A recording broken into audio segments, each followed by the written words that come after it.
오늘도 우리 하나님 앞에서 예배드리시는 여러분이 우리 하나님과 화목하기를 간절히 소원하고 축복합니다. 아멘. 오늘은 고린도전후서 5장 말씀을 통해서 하나님과 화목하세요라는 제목으로 은혜를 나누고자 합니다. 여러분, 세상을 살다 보면 많은 사람들을 만납니다. 그 사람들 중에서 참으로 안타까운 사람들이 있습니다. 어떤 사람이냐면요, 물론 여러 부류가 있겠지만 그 중에 오늘 어떤 사람이 특별히 또 안타깝게 느껴지냐면 바로 세상의 변화를 등지고 살아가는 것처럼 살아가는 사람들이 있습니다.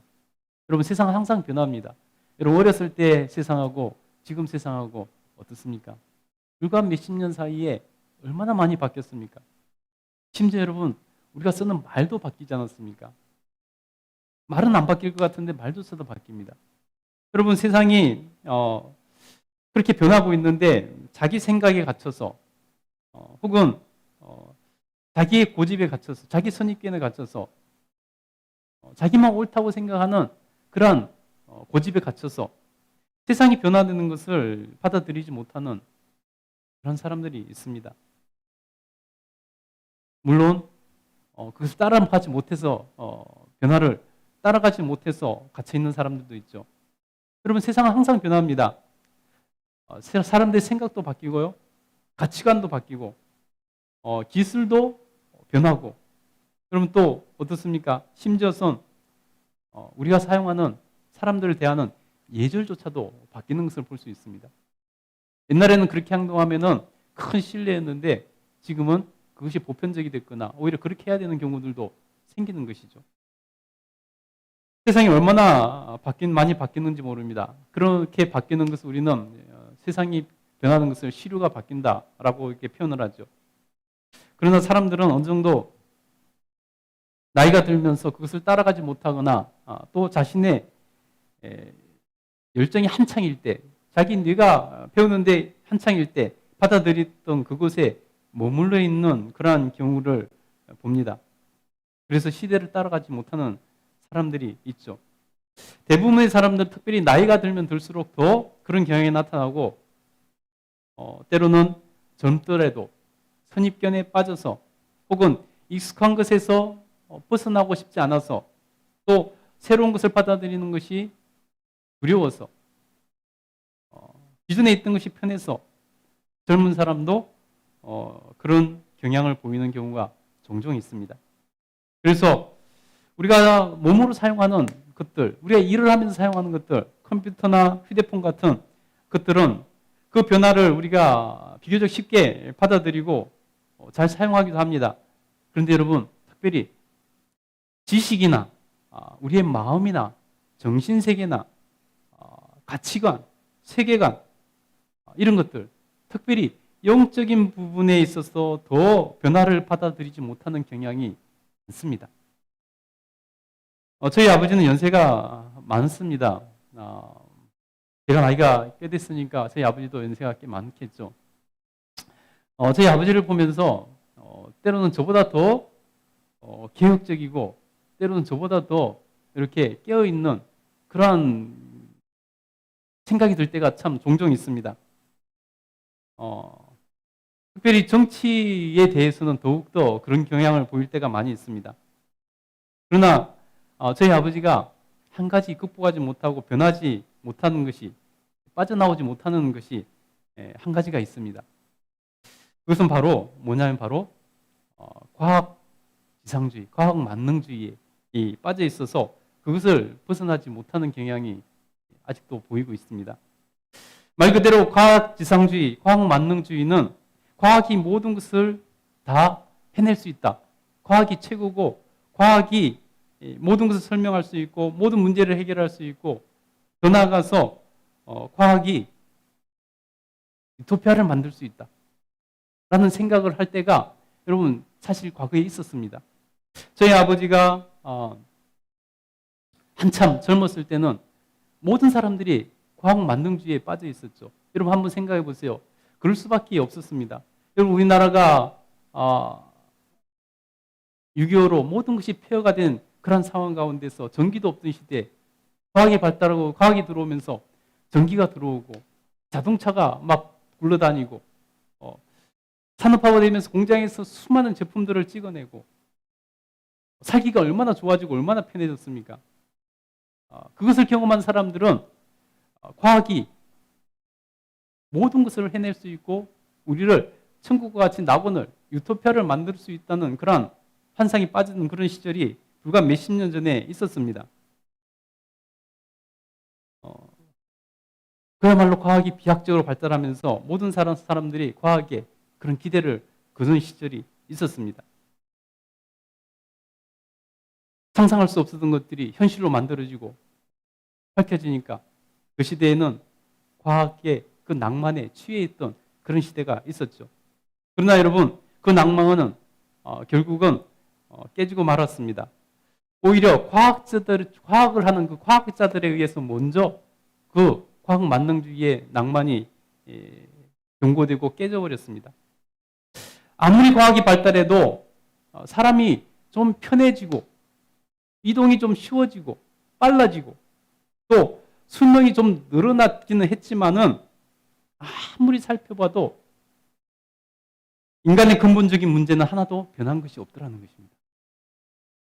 인간의 근본적인 문제는 전혀 하나도 변한 것이 없더라는 것입니다.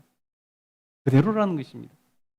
오히려 과학의 부작용이 더 무시무시하게 드러난 경우도 많았다라는 것입니다. 과학의 발달로 더 많은 사람들이 죽고 장기적으로 보면은 인류의 생존을 위협하는 그런 문제들이 많이 드러나고 있다는 것입니다. 여러분, 세계적으로 가장 요즘 인류의 생존을 걱정하는 이유가 뭡니까? 지구온난화. 여러분, 지구온난화는 이 과학 때문에, 과학 발전 때문에 일어나는 일이죠. 여러분, 이전의 사람들이 과학이 발달되기 전에 조선시대나 이전의 사람들은 대부분의 그냥 죽는다고 하면은 대부분은 질병 때문에 죽었습니다. 질병 외에는 다른 것으로 죽는 이유는 별로 없었죠. 그러나 과학이 발달하면서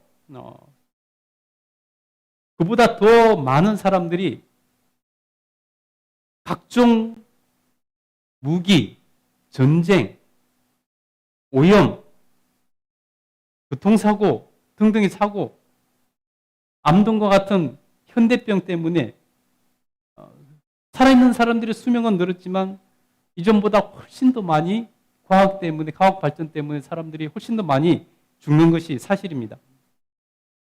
그래서 일찍이 과학과 사회를 연구하는 영국의 마스틴 바우어 교수님은 에이즈가 한참 창궐해서 두려워하고 있을 때 2000년대 초반에 뭐라고 말을 했냐면요. 에이즈보다 더 무서운 것이 과학 만능주의다라고 경고했습니다. 과학 만능주의가 그만큼 사람들을 사로잡고 있었고 사람들을 편협하게 만들고 한쪽 방향으로 흘러가게 했고 과학이 오히려 인생의 삶의 영역들을 파괴하는데도 그것을 그냥 허용하고 용납했기 때문에 그분은 에이즈보다도 더 무서운 것이 과학 만능주의라고 경고를 했습니다. 그래서 여러분 2000년대 초반에 모든 과학 만능주의는 그 낭만은 깨어져 버렸죠.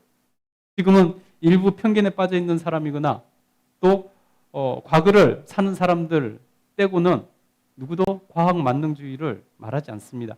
오히려 과학을 업으로 삼는 과학자들 중에서 과학 만능주의를 말하는 사람은 전혀 없습니다. 그렇게 2000년대 초반에 과학 만능주의는 끝났습니다. 논쟁이 끝났습니다. 그래서 그 시대가 바뀌었는데도 그 시대를 살았던 사람들 중에서는 여전히 그것을 받아들이지 못하고 그곳에 빠져 있는 사람들이 연세 많이 드신 분들을 위주로 해서 이렇게 있는 것을 봅니다.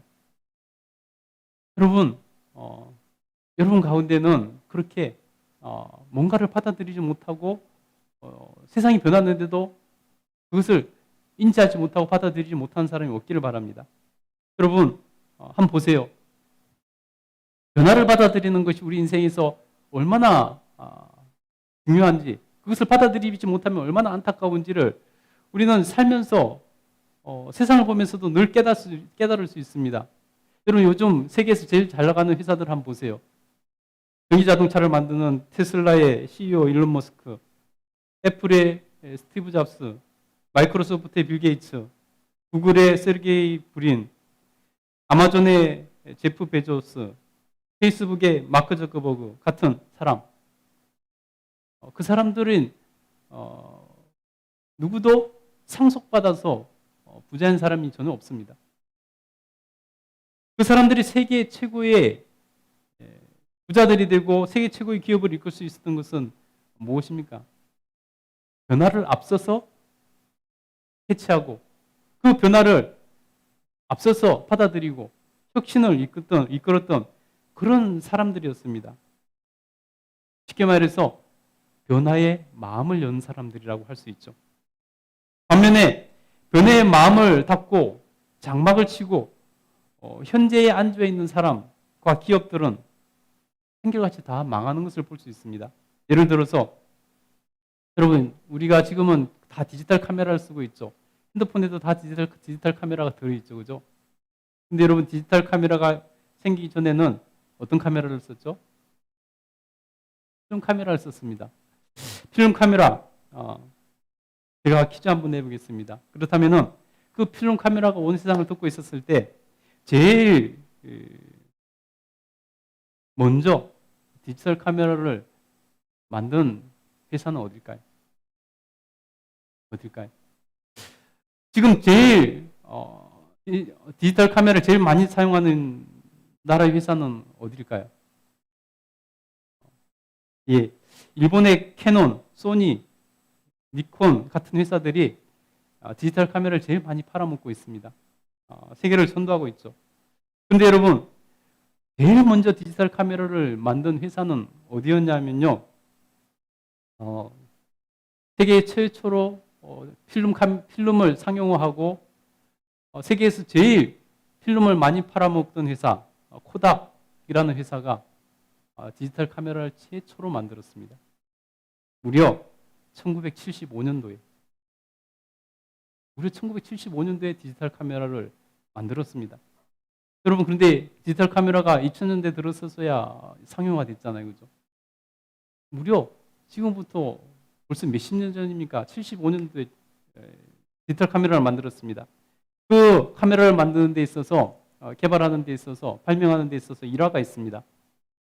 미국은 회사에서 특히 연구직에 있는 사람들을, 그 직원들을 유치원이나 초등학교 이런 데 보내서 자기들의 하는 일을 소개하고 자기들이 만드는 제품을 소개하는 그러한 일들을 참 많이 합니다.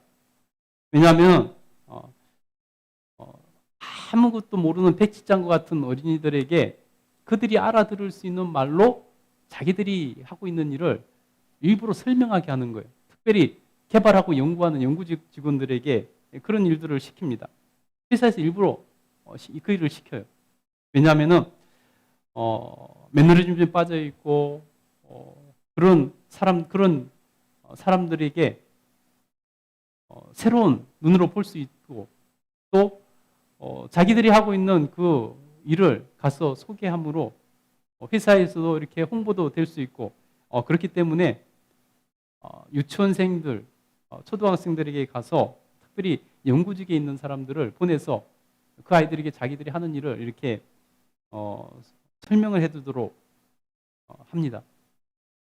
후닥사에서도 연구원 중에 한 명을 그 엔지니어를 유치원에 보내서 유치원 아이들에게 필름에 대해서 이렇게 설명을 하고 이렇게 하게 했습니다. 그래서 그 연구원이 가서 그 행사에 참석해서 유치원생들을 앉혀놓고 필름에 대해서 이렇게 설명을 했습니다. 어떻게 사진 찍히고 뭐 이런 거 설명을 했겠죠. 한참 설명하고 있는데 어떤 아이가 손을 들고 질문을 합니다. 어떤 질문을 했냐면요. 근데 선생님, 필름이 뭐예요? 하고 질문을 했습니다. 필름에 대해서 한참 설명을 하고 사진에 대해서 설명을 하는데 근데 필름이 뭐예요? 설명을 했어요. 물어봤어요. 그러자 당황해가지고 이 연구원이 필름이지 뭐야? 이렇게 얘기를 했습니다. 아차 싶었죠. 그래서 순간 당황했지만은 다시 생각을 가다듬고 이 연구원이 유치원생이 알아들을 수 있는 게 설명해야 되겠다 마음을 먹고 설명을 했습니다. 뭐라고 설명했냐면요. 필름은 세상의 모든 이미지를 담을 수 있는 그럴 것 같은 것이란다 라고 이렇게 설명했습니다. 그리고 그는 회사로 돌아와서 그 일이 참 인상적이었던지 그것에 대해서 곰곰이 생각을 해봤습니다. 참 자기가 말을 잘한 것 같기도 하고 그랬습니다. 필름이 뭐냐라고 했을 때 이미지를 담는 그럴 것 같은 것이다. 그렇게 생각해 보니까 카세트는 뭡니까 그러면은? 카세트는 뭐라고 설명하겠습니까? 똑같이 설명한다면 카세트 테이프는 소리를 담는 그릇이라고 설명할 수 있지 않겠습니까? 그렇게 이렇게 여러 가지를 생각하다가 그 사람이 어떤 생각을 하게 됐냐면 그러면 렌즈에서 나온 그 이미지를 카메라 렌즈에서 나온 이미지를 꼭 필름이라는 그릇에만 담을 필요가 있을까? 그런 생각을 하게 됐습니다. 그 이미지를 필름이 아니라 카세트 테이프에는 담을 수 없을까? 이런 생각을 했습니다. 여러분, 그래서 그 사람이 그때부터 개발을 해가지고 불과 몇 개월 사이에 디지털 카메라를 개발했습니다. 여러분, 그 아이의 질문에 필름이 뭐예요? 단순한 그 질문 하나 때문에 디지털 카메라를 만들게 됐다는 것입니다. 여러분, 그 사람이 마음이 열려있지 않았다면 그 변화를 받아들일 마음이 없었다면 그렇게 그것을 개발할 수 없었겠죠. 여러분, 불과 몇 개월 사이에 디지털 카메라를 만드는 수 있었던 것을 보면은 이미 디지털 카메라를 만들 수 있는 기술이 그 시대에 존재했고 자원도 존재했다는 것을 알 수 있습니다.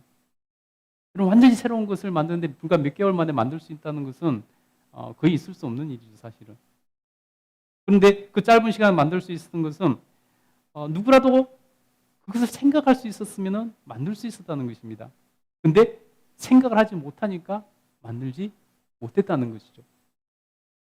여러분, 이렇게 우리가 새로운 생각을 받아들이고 새로운 것의 변화에 대해서 우리가 받아들이면은 새로운 삶을 살 수 있게 되고 새로운 발명품을 만들어낼 수가 있다는 것입니다. 그러면 여러분, 거기서 또 하나의 아이러니가 발생하는데요. 여러분, 이 세상을 바꿀 새로운 기계, 디지털 카메라를 받아든 코닥사의 경영진은 이것을 어떻게 했을까요? 세상을 바꿔놓을 수 있는 그러한 물건인데 그것을 받아들은 이 경영진은 어떻게 했을까요? 그 경영진도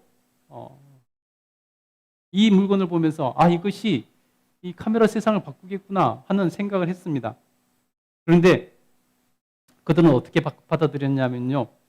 언젠가는 그것이 카메라 세상을 바꿀 것인데 지금 당장은 이 디지털 카메라가 자신들이 만들고 팔고 있는 이 필름의 장애물이 될 것이다 생각했습니다. 필름을 팔아먹는데 장애물이 될 것이라고 생각했습니다. 그래서 그 경영진들은 디지털 카메라의 명맥은 살려놨지만은 이것을 적극적으로 개발하거나 하진 않았습니다. 왜냐하면은 이것을 만들어 팔기 시작하면은 자기들이 지금 잘 팔아먹고 있는 필름이 안 팔릴 것이기 때문입니다. 명맥은 겨우 이어지고 가도록 만들어놨지만은 적극적으로 투자를 하지 않았습니다. 개발을 하지 않았습니다. 그래서 여러분 그러고 있는데 일본 회사들이 그것을 보고 이것이 세상을 바꿀 수 있겠구나. 일본의 카메라 회사들이 이것이 카메라 세상을 바꾸겠구나. 그래서 그들이 집중적으로 연구를 해서 카메라를 소형화시키고 디지털 카메라를 내놓기 시작했습니다. 그래서 세상은 완전히 바뀌어서 이제 디지털 카메라가 세상이 되었고 코닥사는 어떻게 됐을까요? 쫄딱 망해서 겨우 구제금융으로 명맥만 유지하는 그러한 회사가 되어버렸다는 것입니다. 세계 최초로 디지털 카메라를 만들었음에도 불구하고 그 변화를 받아들이지 못하고 변화에 선도하지 못해서 회사가 망하고 구제금융으로 겨우 살아있는 그런 회사가 됐다는 것입니다. 여러분, 이렇게 시대의 변화를 읽는 것은 중요합니다. 인류 역사상 시대 변화를 읽고 받아들이는 사람이 항상 앞서가고 그런 회사가 항상 앞서가고 그런 나라가 항상 앞서간 것입니다. 그럼 여러분 한번 생각해 봅시다. 인류 역사에서 가장 중요한 시대의 변화를 일으킨 사건은 무엇일까요? 인류 역사 가운데서 가장 중요한 시대의 변화를 일으킨 사건이 무엇일까요? 그것은 바로 하나님께서 예수 그리스도를 이 땅에 보내주신 그 사건입니다. 그 예수님께서 우리를 구원하시기 위해서 십자가에서 죽으신 그 사건입니다. 인류 역사상 가장 큰 시대의 변화를 이끈 사건이죠. 그럼에도 불구하고 여러분, 그것을 깨닫지 못하고 그것을 받아들이지 못하는 사람들이 있습니다. 구약에서도 하나님 나라에 대해서, 천국에 대해서 말씀하고 있지만은 신약을 아는 우리 입장에서 보면은 상당 부분 가려져 있다고 말할 수 있습니다. 천국에 대해서, 하나님 나라에 대해서. 그러나 예수님이 오심으로 인해서 천국에 대해서 문이 활짝 열렸습니다. 집중적으로 예수님께서 말씀하셨습니다. 그래서 예수님께서 이 땅에서 지상 사역을 시작하시면서 처음으로 외치신 말씀이 무엇입니까? 회개하라, 천국이 가까웠느니라. 회개하라, 천국이 가까웠느니라.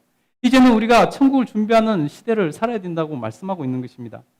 그래서 오늘 본문 1절, 2절에 보면은 사도 바울도 이생과 천국에 대해서 말씀하시는데 그것을 집에 비유해서 이렇게 말을 합니다. 우리 1절, 2절 한번 읽어보도록 하겠습니다. 오늘 본문 1절, 2절 같이 한번 읽겠습니다. 시작. 만일 땅에 있는 우리의 장막집이 무너지면 하늘에서 지으신 집, 곧 손으로 지은 것이 아니요 하늘에 있는 영원한 집이 우리에게 있는 줄 아느니라. 참으로 우리가 여기 있어 탄식하며 하늘로부터 오는 우리 처소 덧입기를 간절히 사모하노라. 아멘. 여러분, 이 땅에 있는 우리의 장막집, 곧 우리의 육신이 무너지면, 즉 죽음을 맞이하게 되면은 하나님께서 지으신 집, 하늘에 있는 그 영원한 집, 즉 하나님께서 천국에 지어놓으신 우리의 집을 맞이하게 될 것이다 라고 말씀하고 있는 것입니다. 그래서 바울은 천국에 있는 집을 간절히 사모하노라 라고 말을 하고 있습니다. 여러분, 우리가 이 땅에서 죽으면 다가 아니고 우리가 이 땅에 죽으면 끝이 아니라는 것입니다. 진정한 시대의 변화는 예수님이 오심과 함께 시작해서 우리는 이제 저 천국에서 하나님께서 지어놓으신 낙원의 삶을 살게 될 것이라는 것입니다. 그런데 천국에 들어가기 위해서는 두려운 하나님의 그 무서운 심판대가 있어서 그것을 통과해야 된다고 말씀합니다. 우리 10절, 11절 한번 읽어보도록 하겠습니다. 10절, 11절 한번 읽겠습니다. 시작. 이는 우리가 다 반드시 그리스도의 심판대 앞에 나타나게 되어 각각 선악간에 그 몸으로 행한 것을 따라 받으려 함이라. 우리는 주의 두려우심을 알므로 사람들을 권면하거니와 우리가 하나님 앞에 알려졌으니 또 너희의 양심에도 알려지기를 바라노라. 여러분, 사도 바울은 각각 선악간에 그 몸으로 행한 것을 따라서 심판을 받고 그리고 그 심판대에서 통과한 사람만이 천국에 들어갈 수 있다고 말합니다. 합당하지 않습니까? 어떻게 의인과 악인이 함께 천국에 갈 수 있겠습니까? 그래서 우리는 하나님의 두려우심을 알아야 된다라고 사도 바울은 말하고 있습니다. 그래서 그것을 전하는, 그것을 너희들로 깨닫기를 바란다라고 사도 바울은 말하고 있습니다. 여러분, 우리가 흔히 잘못된 복음, 잘못된 오해가 예수 그리스도를 믿고 우리가 천국 가는데 있어서 그 심판대 앞에서 무엇으로 심판하는가? 우리가 믿기만 하면은 그것을 통과한다라고 성경을 오해하고 잘못 가르치는 사람들이 있고 잘못 말하는 사람들이 있습니다. 자기들이 유리한, 듣기 좋은 얘기만 하는 거죠. 듣기 좋은 소리만 듣는 거죠. 오늘 사도 바울은 분명히 말합니다. 뭐라고 말합니까? 그리스도의 심판대 앞에 나타나게 되어 각각 선악간에 그 몸으로 행한 것을 따라서 받으리라. 그 행한 대로 심판을 받을 것이라고 분명히 말씀하고 있다는 것입니다. 우리가 여러분 그것을 놓치지 말아야 됩니다. 그리고 본격적으로 예수님께서 여신 새 시대에 대해서 사도 바울은 말합니다. 예수님께서 우리를 위해서 죽으심으로 구원의 시대가 열렸으니 그것을 받아들이고 천국에 있는 집을 받기 위해서 새 시대에 맞는 삶을 살라라고 권면합니다. 우리 15절 한번 읽어보도록 하겠습니다. 15절 우리 큰 소리로 한번 읽겠습니다. 시작. 그가 모든 사람을 대신하여 죽으심은 살아있는 자들로 하여금 다시 그들 자신을 위하여 살지 않고 오직 그들을 대신하여 죽었다가 다시 살아나신 이를 위하여 살게 하려 함이라. 아멘. 여러분, 새 시대를 맞이해서 새로운 삶을 살라고 말씀하시는데 이제는 오직 그들을 대신하여 죽었다가 살아나신, 다시 말해 우리를 대신하여 죽었다 살아나신 그분을 위해서 살라라고 말씀하고 있습니다. 여러분, 이 말이 무슨 말씀입니까? 우리를 구원하시기 위해서 예수 그리스도를 우리를 구원하시기 위해서 우리를 위해 죽어주신 예수 그리스도를 위해서 살라는 것입니다. 그 말은 무슨 말일까요? 우리의 모든 생업을 포기하고 예수님을 쫓아다니는 그런 삶을 살라는 것일까요? 그런 뜻이 아닙니다. 이 말씀은 무슨 말이냐면요. 우리의 모든 것을 내어놓고 직장이고 모든 것을 버리고 신앙생활을 하는 그런 삶을 살라는 것이 아니라 예수님의 말씀을 따라서 순종하고 예수님의 뜻에 맞는 삶을 살라는 것입니다. 그것이 예수님을 위하는 삶을 사는 것이죠. 여러분, 예수님을 믿는 새 시대를 사는 삶은 어떻게 사는 것일까요? 예수님을 믿고 새 시대를 사는 것은 어떻게 사는 것일까요? 그것은 먼저 여러분 완전히 새로운 인식의 기준을 가지고 살아가야 되는 것입니다.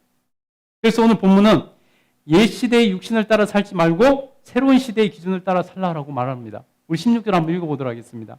16절 읽겠습니다. 시작. 그러므로 우리가 이제부터는 어떤 사람도 육신을 따라 알지 아니하노라. 비록 우리가 그리스도도 육신을 따라 알았으나 이제부터는 그같이 알지 아니하노라. 여러분, 이 말이 무슨 말이냐면요. 우리가 육신을 따라 살지 않고 그리스도를 따라 살아야 된다는 것입니다. 육신을 따라 산다는 것은 비유적인 표현인데요. 새 시대를 사는 사람이 세상의 기준을, 옛날에 그 세상의 기준으로 사는 것이 아니라 이제는 하나님의 기준을 따라서 살라는 것입니다. 왜냐하면 여러분, 영혼과 비교해 볼 때 육신은 세상에 속해서 존재하고 살아갈 수밖에 없기 때문에 그렇게 나누어서 설명을 하고 있는 것입니다. 그래서 육신을 따르는 삶이란 세상의 기준을 따라 사는 삶을 말하는 것입니다. 여러분, 새 시대에는 세상의 기준을 따라 살아서는 안 됩니다. 그것은 마치 코닥사의 경영진이 그 옛날의 기준으로 회사를 운영에다가 쫄딱 망해먹은 것 같은 그런 일이 벌어진다는 것입니다. 그런 일 우리 인생이 벌어진다는 것입니다. 새 시대의 옛날의 기준, 세상의 기준을 따라 살아서는 결코 심판대를 통과할 수 없다는 것입니다. 그래서 우리는 이제 새 시대에 맞는 새로운 인식을 가지고 새로운 삶을 살아야 된다는 것입니다. 여러분, 세상에서는 돈 많고 많이 배우고 좋은 옷 입고 다니고 좋은 차 타고 다니고 좋은 기술 가지고 있다고 하면 대우를 받습니다. 그러나 심판대 앞에서는 세상의 그런 기준은 아무 소용이 없다는 것입니다. 왜냐하면 그것으로 심판대를 통과할 수 없기 때문입니다. 하나님께서 그 기준으로 우리를 심판하지 않기 때문이라는 것입니다. 사람은 인식의 변화가 일어나지 않으면 새로운 삶을 살 수 없습니다. 인식의 변화가 일어나야 새 시대에 맞는 새로운 삶을 살 수 있습니다. 그래서 우리는 인식의 변화가 일어나야 되고 인식의 기준이 달라져야 되는 것입니다. 예를 들면 이런 것입니다. 옛날에 처음에 사진이 나왔을 때 신기했죠. 그래서 사람들은 한동안 사진이 접하기 어려운 문물이었을 때는 어떤 생각을 가지고 있었냐면 사진은 거짓말을 하지 않는다라고 생각했습니다. 그래서 옛날 사람들 많이 말했잖아요. 사진이 거짓말하는 거 봤어? 이런 소리 했잖아요. 근데 사진이 일상화되고 모든 매체가 사진으로 도배되고 모든 것을 홍보하기 위해서 가장 효과적인 수단이 시각적인 것이기 때문에 모든 것을 전달하는 데서 시각적인 것이 가장 많은 영향을 차지하기 때문에 모든 것이 사진으로 또 우리가 쉽게 사진을 접하게 되고 나서 깨달은 모든 사람이 깨닫지 않습니까? 사진이 얼마나 왜곡을 하고 사진이 얼마나 많은 거짓말을 하는 것을 우리는 알지 않습니까? 여러분, 신문에 난 그 사진 한 장이 사람들을 얼마나 현혹시키고 얼마나 거짓된 곳으로 빠져들게 하는지 우리는 알게 되었습니다. 그래서 이제는 그 인식의 변환이 일어나니까 누구도 사진에 거짓말하지 않는다고 말하지 않습니다.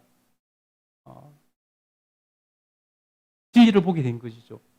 또 어떻습니까? 옛날에는 신문과 뉴스가 정직하고 다 사실만, 팩트만 전한다고 생각했습니다. 그래서 사람들이 신문에 나오면, 방송에 나오면 다 그것이 진리라고 믿던 시대가 있었습니다. 언론의 통제가 이루어졌기 때문이죠. 그러나 민주화되고 언론의 자유화되고 그리고 수많은 언론 매체들이 생기면서 사람들이 인식의 변화가 생겼습니다. 언론의 통제를 받던 그 시대에 오직 메시지가 하나밖에 없었던 그 독재 시대에 사람들이 그것이 진짜인 줄 알았는데 수많은 매체들이 생기고 그것을 이제 접하고 나니까 그동안 얼마나 언론이 거짓말을 많이 하고 얼마나 언론에게 많이 속고 살았는지를 사람들이 알게 되었습니다. 그래서 인식의 변화가 생겼어. 이제 신문에 나온다고 뉴스에 나온다고 그것을 곧이곧대로 믿는 사람은 없습니다. 다시 한번 내가 해석을 하고 다시 한번 내가 그것을 점검해 보는 것이죠. 여러분, 인식의 변화는 이렇게 중요하고 진리를 보고 참을 알 수 있는 넓은 시야가 생기는 것입니다. 이제는 언론사가 권력자가 되어서 선택적으로 기사를 내고 자기 유리한 기사들만 내고 언론을 조작해서 대통령도 만들어버리는 그런 시대가 되었습니다. 그러니 여러분, 우리는 더욱더 신문과 방송 같은 것을 있는 그대로 믿을 수가 없게 되었죠. 여러분, 이렇게 인식이 바뀌니까 새로운 것이 보이는 것입니다.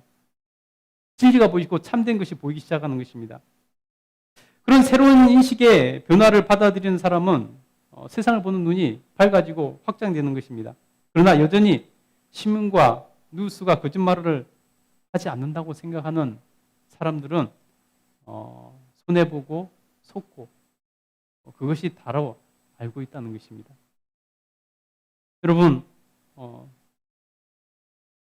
우리의 신앙의 선배 위대한 사도 바울도 마찬가지였습니다. 사도 바울은 예수님을 만나기 전에 세상적인 기준으로 생각하고 그런 인식으로 살았습니다. 그래서 예수님께서 십자가에 못 박혀 죽으신 그 사건을 보면서 아직 젊었던 사도 바울은 순진했던 것 같습니다. 그래서 아직 정치를 잘 몰랐던 것 같습니다. 그래서 그 시대에 어떤 인식이 있었냐면요, 십자가 형벌을 받아 죽은 사람은 저주를 받은 사람이다. 하나님께 저주를 받은 사람이라는 인식이 있었습니다.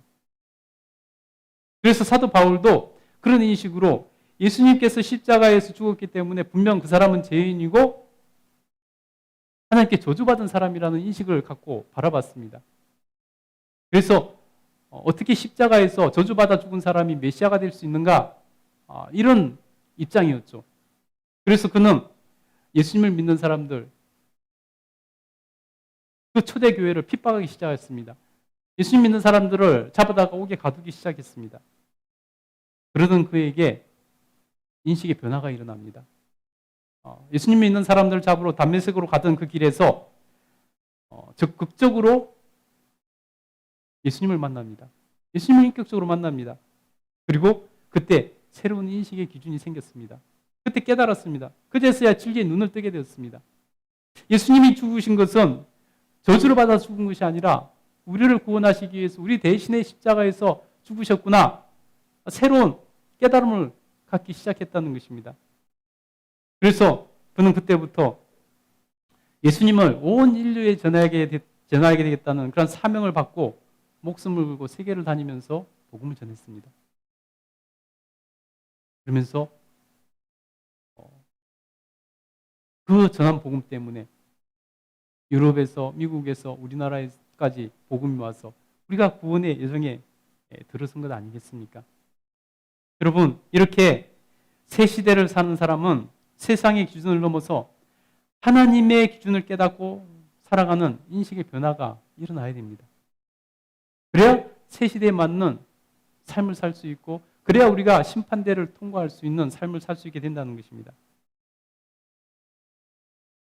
우리 17절 한번 읽어보도록 하겠습니다. 17절 한번 읽겠습니다. 오늘 본문 17절을 같이 읽겠습니다. 시작.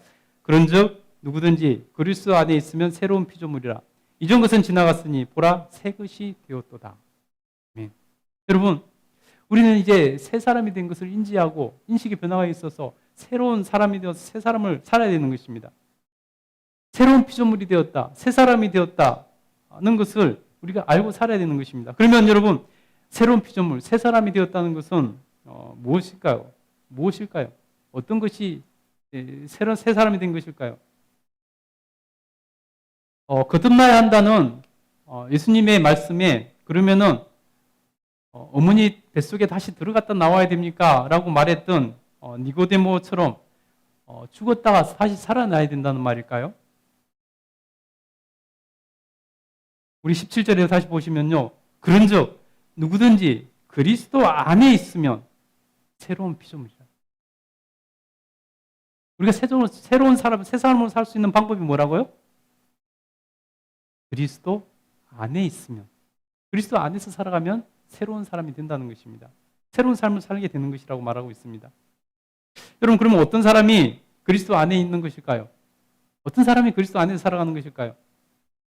그것은 바로 예수님을 믿고 받아들이고 나의 옛사람을 십자가에서 예수님과 함께 못 박고 예수님의 부활과 함께 새로운 사람으로 거듭나는 것, 부활하는 것.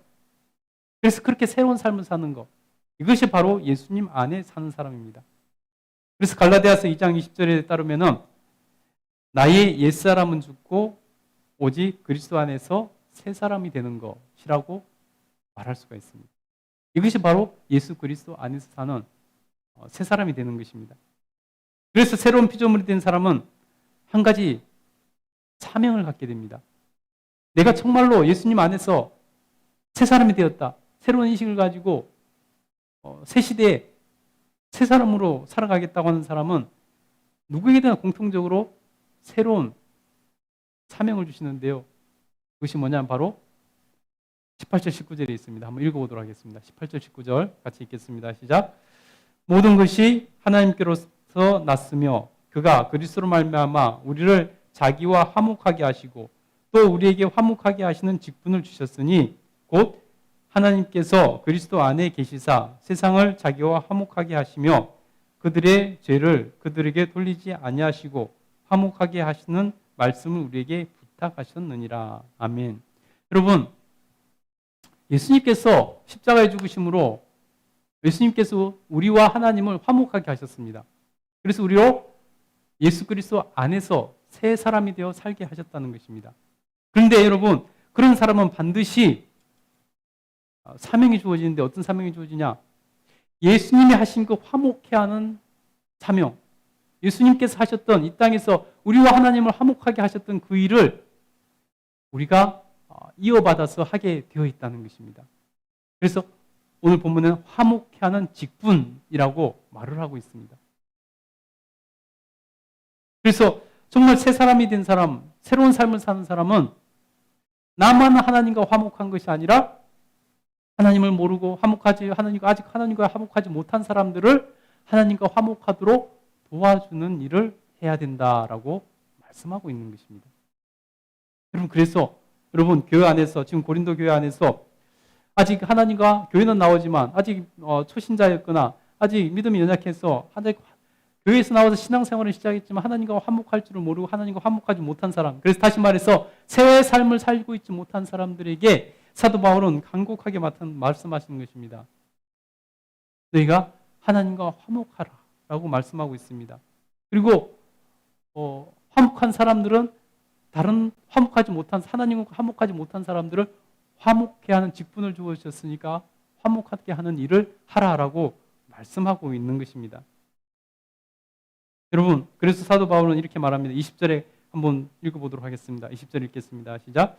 그러므로 우리가 그리스도를 대신하여 사신이 되어 하나님이 우리를 통하여 너희를 권면하는 것 같이 그리스도를 대신하여 간청하노니 너희는 하나님과 화목하라. 여러분 보세요. 사도 바울은 고린도 교회 성도들에게 아직 하나님과 화목한 관계가 무엇인지 모르고 초신자들에게 간곡히 부탁하고 말합니다. 나에게 하나님께서 하나님과 화목하지 못한 자들에게 예수님을 따라서 화목하게 하는 직분을 주셨기 때문에 내가 여러분에게 간곡히 부탁드립니다.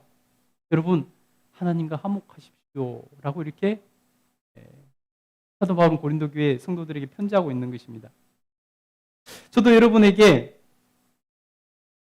말씀드립니다. 저도 예수님께서 저와 하나님을 화목하게 하셨기 때문에 저도 화목해 하는 직분을 맡았기 때문에 저도 여러분에게 사도 바울의 마음으로 간곡하게 부탁을 드립니다. 여러분 하나님과 화목하시기 바랍니다.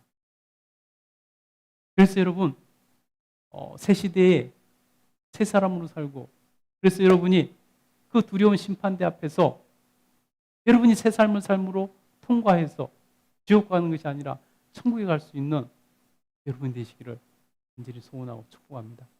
여러분 다시 한번 간곡히 부탁드립니다. 하나님과 화목하십시오. 그거 외에 우리가 영원한 천국집을 받아 누릴 수 있는 길은 없습니다. 기도하겠습니다.